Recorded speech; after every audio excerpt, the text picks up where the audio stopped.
Can we make this quick? I have a lunch reservation. Victoria Ashford, 23, doesn't wait for an answer. She's busy scrolling through her phone, one leg crossed over the other, talking to the bench as if it's customer service. Judge Caprio puts his pen down. Miss Ashford, this is a courtroom. Please put your phone away and address the charges. I'm here. Isn't that enough? She replies, barely looking up. Her attorney, David R. Hale, stands quickly. Your Honor, my client is ready to pay all fines and settle this matter today. Caprio shakes his head. Mr. Hale, sit down. This court is not a payment portal. The words are soft but firm, and they land immediately. David Hale hesitates, then takes a seat. The judge taps his pen once. Officer Dantis, confirm that we have the body cam audio ready. Yes, Your Honor. The officer responds. Good. And for those who follow Judge Caprio's cases, this one is going to get tense. The clerk steps forward. Docket 24, Case 10847, Commonwealth versus Victoria Marie Ashford. Charges include unauthorized use of a disabled and van-accessible parking space, destruction of a citation, failure to appear on 3 summons notices, and contempt for a prior no-show. Citation issued by Officer Leah Romano, Parking Enforcement, Wednesday at 9:42 a.m. Judge Caprio leans forward. Miss Ashford, did you receive copies of the 3 summons notices mailed to your residence? My assistant handles the mail, she replies. That's not what I asked.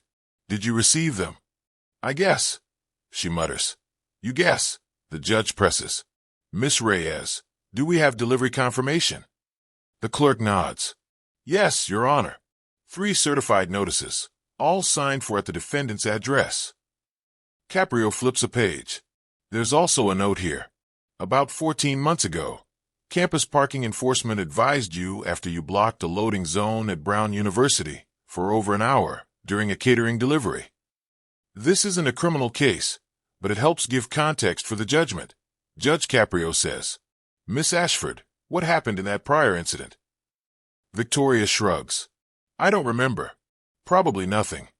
The report mentions you told the attendant your family donated the library. The judge continues. That's not punishment for today. It's a pattern we need to understand.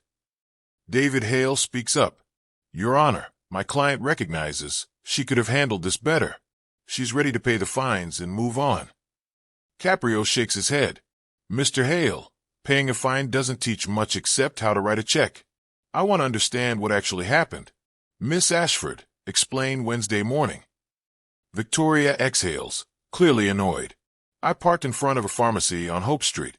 I was inside maybe 10 minutes. When I came out, there was a ticket on my windshield. I tore it up. I didn't think it was valid. You parked in a disabled and van-accessible space. It was empty, yes, but that's not the question. Caprio replies calmly. This space was marked with the international symbol of access and diagonal stripes. Correct? Yes, Victoria says. But no one was using it. No harm, no foul. Harm isn't just a collision, Caprio explains. It's denial of access. Let me read one line from a statement submitted by Laura Bennett, a mother who arrived at that pharmacy at 9:51 a.m. The ramp could not lower. My daughter missed her therapy window. Victoria waves her hand dismissively. That's not my fault. She could have parked somewhere else. David Hale objects. Your Honor, this emotional context isn't relevant to the citation. Caprio responds firmly. Counselor, access denial is relevant. Miss Bennett's daughter uses a wheelchair and couldn't get into the building because your client blocked the only van-accessible parking space. That's not emotional, it's factual harm. Judge Caprio says firmly. He turns to the officer standing near the side wall. Officer Romano, please read your report into the record. Officer Leo Romano steps forward, calm and precise. At 9:42 a.m., I observed a silver sedan parked in a van-accessible space in front of Hope Street Pharmacy. The space was clearly marked with signage and diagonal striping.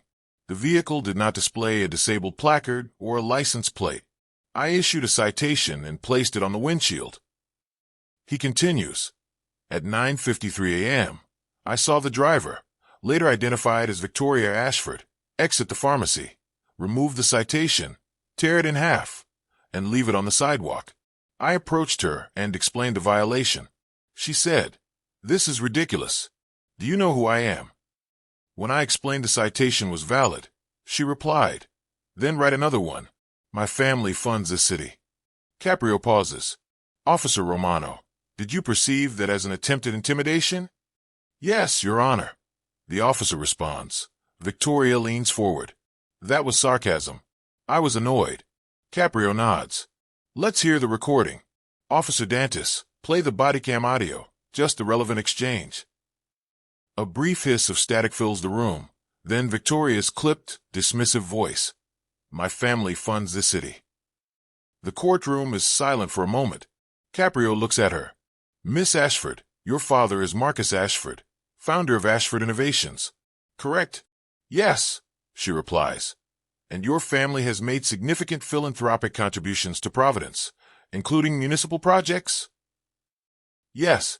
"When you said, 'My family funds this city,' what did you mean?" "I meant we support the community," she says.